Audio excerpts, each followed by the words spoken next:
Gabar bugün bir Langdon'un puluğa kecha 5 keldim.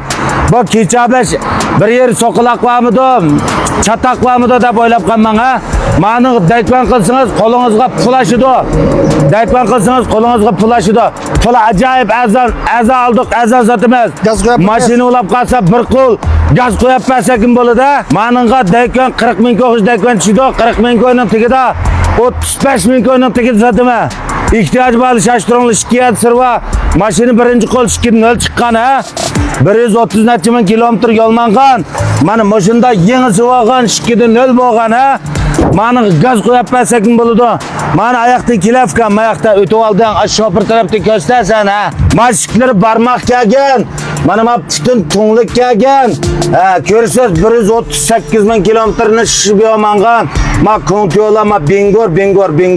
Gördünüz mü? Çırak öçüdüğün. Ma iktidarını gördünüz mü?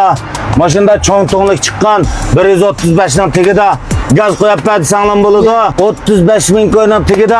Eydivalısıyla hakikaten maşında pakizini. Maşında eydivalsan bulutu diyen dostlar şaştırısıyla. Mana. Ma kendini köstefkam. En katı yeri maşını birinci kol. Noç yeri 40 kol. Cıkkı asas zavsır. Ma maşinninki aldı kapattılan şu bir tal şişte sırva. Ma kendini görün ha. Çoğun tonluk çıkan ma hobeşan ködün ma ködünüz ma maşında yeni olsa bula. İhtiyacınız olsa şaştırıp elivelen. Gaz koyup verdirsiniz mi koyup vermez. Maşında elip beyko işlemirsiniz. Kolunuzga 5-6 min köp pul aşırgan. Maşında asas yönçi desek şikayet sırva. Cilosa şu şikayeti 1-2 min köp, 1-3 min köp. Sırgılamagan pul, başka şey yok.